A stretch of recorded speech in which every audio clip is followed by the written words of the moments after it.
और चलिए अब देख लेते हैं उत्तराखंड की खबरें और सबसे पहले बात करते हैं गैरसैंण की, क्योंकि गैरसैंण के लिए आज बहुत बड़ा दिन है और वो इसलिए है क्योंकि ग्रीष्मकालीन राजधानी के रूप में गैरसैंण को 3 साल हो चुके हैं। लेकिन सवाल ये है कि क्या गैरसैंण अभी भी गैर है, और वो इसलिए क्योंकि तमाम सवाल उठते हैं कि वो दर्जा अभी तक नहीं मिल पाया गैरसैंण को जो मिलना चाहिए।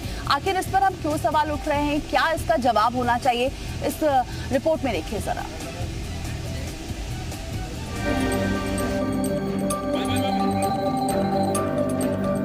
गैरसैंण को ग्रीष्मकालीन राजधानी बने 3 साल का वक्त पूरा हो रहा है। 4 मार्च 2020 को पूर्व मुख्यमंत्री त्रिवेंद्र सिंह रावत, जो कि उस दौरान राज्य की बागडोर संभाल रहे थे, उन्होंने गैरसैंण को ग्रीष्मकालीन राजधानी घोषित किया और उसके बाद ग्रीष्मकालीन राजधानी के तौर पर नोटिफिकेशन भी जारी हुआ था।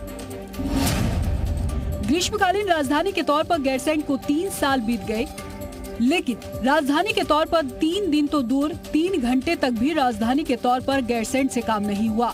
हाँ, इतना जरूर हुआ कि पूर्व की त्रिवेंद्र सरकार ने अपना बजट सत्र गैरसैंण में कराया था, लेकिन सत्र के बाद ना तो वहाँ मंत्री बैठे और ना ही वहाँ अधिकारी बैठे और ना ही राजधानी के तौर पर कामकाज ही शुरू हो सका।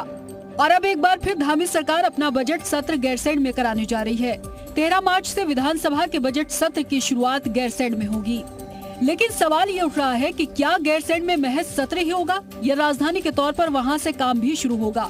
गैरसैंण में भले ही विधान भवन बन गया हो, लेकिन अभी वहां सचिवालय तैयार होना है, कर्मचारियों के लिए आवास तैयार होने हैं, इसके अलावा और भी बहुत से काम होने बाकी हैं।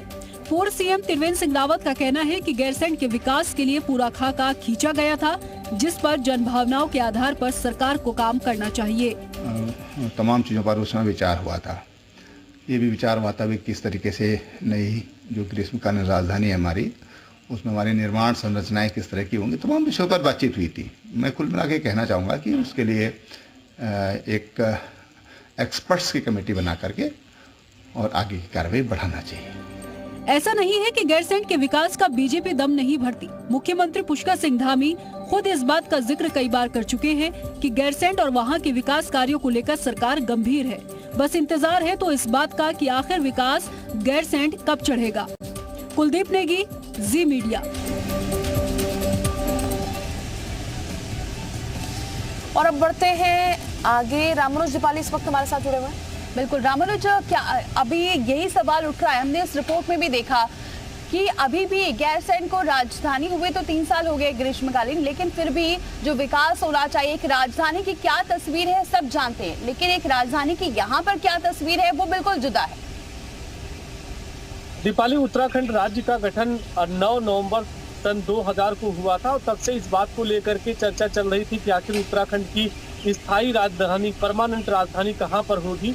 और लेकिन जिस तरह से पूर्व में भाजपा की सरकार ने गैरसैंण को ग्रीष्मकालीन राजधानी घोषित किया है, उसके बाद से सवाल भी उठे कि आखिर ग्रीष्मकालीन राजधानी से सरकार कब कामकाज शुरू करेगी और कब पूरे जो प्रदेश का विकास होना है उसका खाका और उसका रोड मैप कैसे गैरसैंण से देखने को मिलता है, ये सवाल तो रहा है। लेकिन इतना जरूर कह सकते हैं कि भाजपा सरकार ने ग्रीष्मकालीन राजधानी घोषित किया और दूसरा ये बजट सत्र शुरू होने जा रहा है।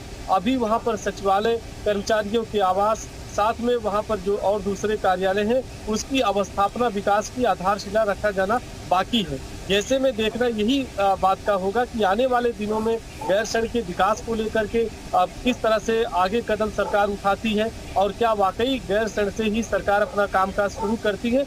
लेकिन इतना साफ है कि उत्तराखंड की जनभावनाओं से सरोकार रखने वाला जो मसला है वो गैरसैंण है और गैरसैंण को लेकर के आगे क्या होता है ये भी देखना होगा। दीपाली।